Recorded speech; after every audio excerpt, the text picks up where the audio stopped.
Yes, Spurs fans, welcome back to the Irish Hotspur. This is going to be your predicted lineup for a Champions League match tomorrow night against Slavia Praha at home. And this is another must win game, I'd say, for Thomas Frank. He is coming off the back of what was arguably the best performance that we've seen so far this season, especially at home. One of the best performances we've seen this season. It pretty much had a bit of everything, some solid defensive display, but also there was really nice attacking football as well. And I think we dominated Brentford pretty much from minute one through minute 90. And of course, it all shone through a brilliant performance from Xavi Simons. But everyone I felt like had a good game against Brentford the other day. And it's definitely important that we carry that momentum into this one and that we shouldn't see too many changes. But Thomas Frank has admitted that he will have to rotate a bit for this game. I'm not too concerned about that. I feel like that kind of does need to happen. But let's hope that he doesn't disrupt too much of the attacking flow and momentum in certain players for this game. And we also have another opportunity potentially to at least be challenging for those top eight positions in the Champions League, which grants us that automatic, promotion to the later rounds for the knockout stage of this competition in the Champions League. I think we're going to be making the playoff rounds no matter what, but I think winning this game at least gives you that hope and that belief that potentially you could be finishing in the top eight. So I'd imagine he's going to be going for a relatively strong lineup still and might not be making too many risky rotations. But as always, everybody, let me know if you disagree with any of the selections. And I should say that I pretty much preface this every time.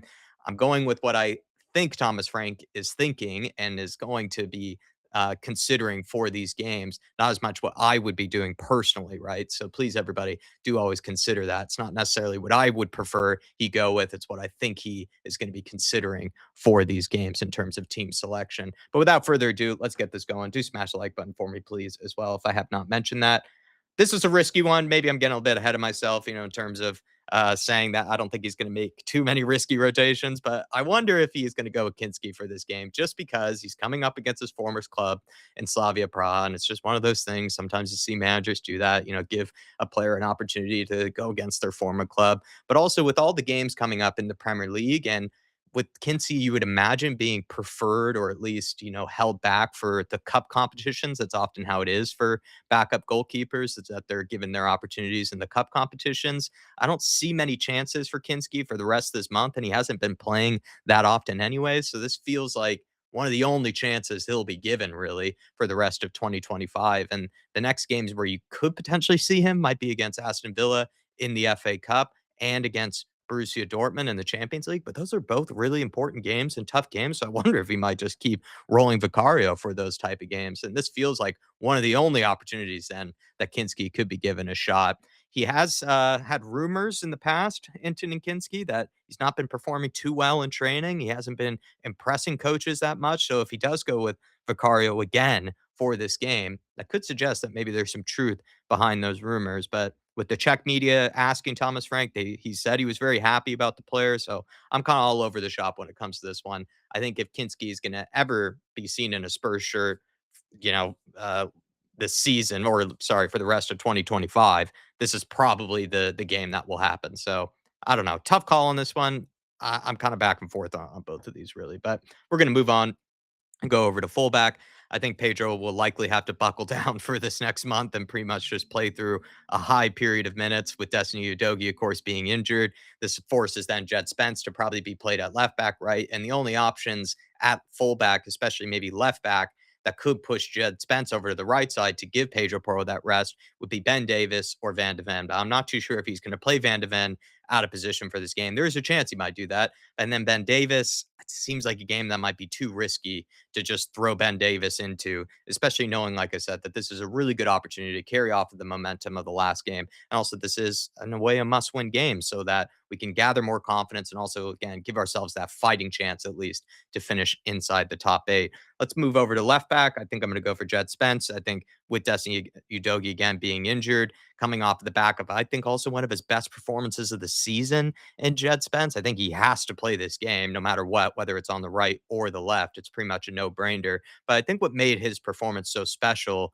against Brentford was that he was getting forward both with the ball and without the ball. He was making really unselfish runs, lung busting runs at times to try to be an option for a player. And then also with the ball, he just kept going and going and going down that side, down Coyote's side as well for Brentford, who's arguably been one of their best players, you'd say, this season for that Brentford side. So I was really impressed by Jed Spence. He's always been solid defensively, but that was easily one of his best attacking performances that we've ever seen from the player, at least this season. So credit to the guy. He absolutely has to play for this one. And then when it comes to center backs, I'm going to go for Van de Ven and Romero for this one.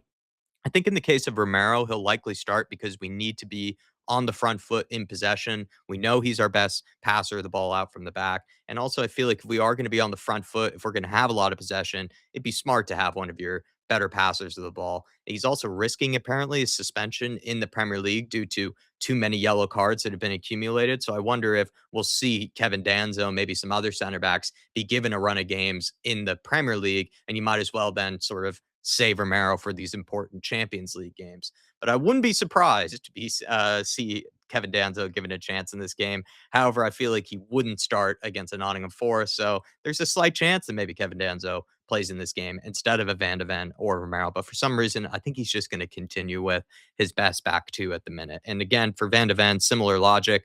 I think this is just a must-win game. I think we're going to expect to be on the front foot, so you want to have your best passers of the ball out from the back. And in case we're on the front foot and we do leave ourselves, potentially open to a dangerous counterattack, we know that Van de Ven can bail us out. He is that safety valve for us. And fair play to Romero and Van de Ven. I felt like despite us pretty much dominating Brentford from minute 1 to minute 90, there were a couple of occasions against the run of play where Brentford all of a sudden were causing some really dangerous and nervy moments. And they bailed us out. I think both of them, I think on two occasions, individually bailed us out with some crucial challenges and tackles. So they did exceptionally well to give us that clean sheet against Brentford. But I'll move over to the midfield now. I have gone for Paulinho. Surprisingly, he's been starting on the bench more recently under Thomas Frank, with Bentancur, of course, being preferred. Given that Thomas Frank has admitted, though, for rotating in this game, I wonder if this is a game where he'll finally throw Paulinho back in and think about potentially then giving Bentancur a rest if Bentancur right now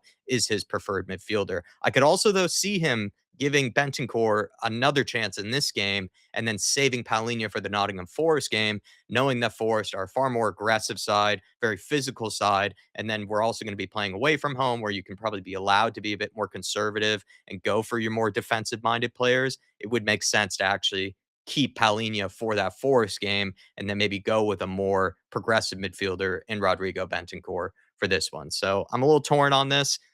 The more I think about it, I actually wonder if he's just going to roll Bentancur out again and then again save Paulinho for the Forest game. But Paulinho's been rested a lot recently, so I just wonder if he's just going to throw him in pretty much no matter what.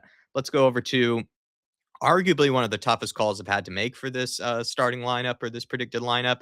It's who would start alongside a Paulinho or Bentancur. With Sarr going off to AFCON next week, I wonder if Frank will look to play Sarr in one of his final games before he has to send him off, or if he might just leave Sarr on the bench so that he doesn't risk injury ahead of an important AFCON tournament for the player, and then maybe start to look to give Archie Gray and Bergval minutes so that they can start to build some confidence, especially right before Sarr heads off to that tournament. I was going to go for Bergval instead of Sarr in this team selection, especially in a deeper role, because I felt like that could be really help us out in case Xavi Simons were to play in the number 10 role. But I don't think we've seen that too often this season from Thomas Frank, where he's given Bergval that deeper role to play off of. He seems to have preferred him to play a little bit higher up in these games. So I was a little torn on this, and I decided to go with Pop Matasar for it. But let's move over to the cam position, and we're going to go with Xavi Simons. I think coming off of the back of the best performance of the season for the player, and also considering this is a game where I think Spurs need to be on the front foot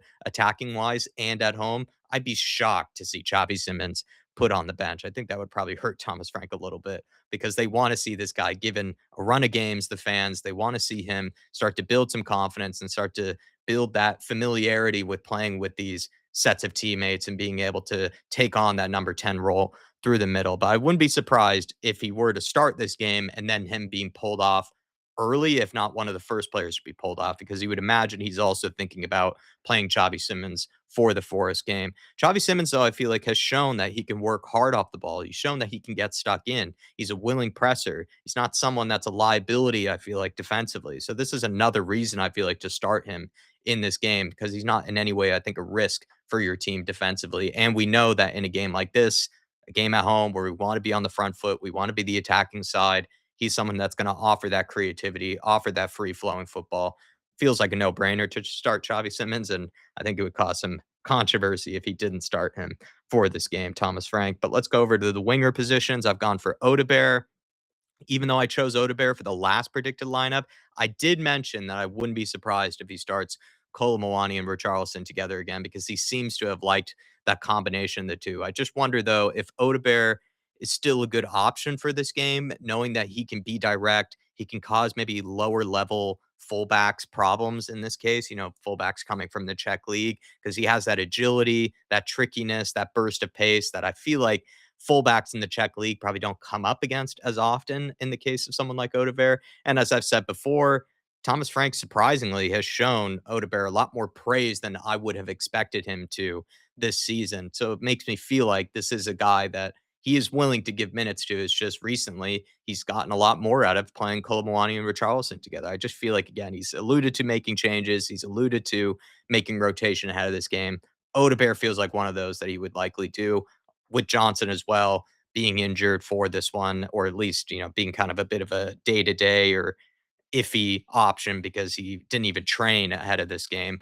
You just wonder if he might go with Odebear. But, tough call on this one. I could see him going for Colomwani, Amber Charleston again, with maybe then an Odebear coming on to relieve one of those players. But for right wing, I think it's then going to obviously be Kudus, with Brendan Johnson not being available. The only player that could really start on the right hand side would be then Odebear, but Frank has preferred to play Odebear on the left side. And of course, Matisse Tell is not available for selection in the Champions League. So I think it's a no brainer to be seeing Kudus starting at right wing for this one. And then it was a tough call between Colomwani or Richarlison to play up top. I think Colomwani has looked to be the more dangerous player in the Champions League. I thought he had a great game against Copenhagen up top. And of course, he scored 2 goals against his former side in PSG.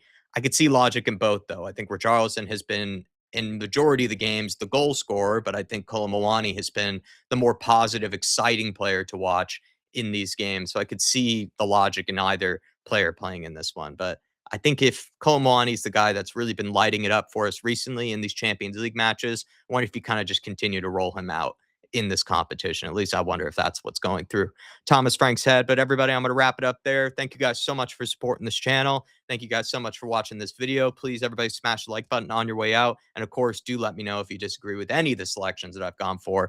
I hope to try to get the majority of them right this time. Felt like last time I didn't. So let's hope I have a better turnout this time around. See you all next time, everybody. Come on, you Spurs.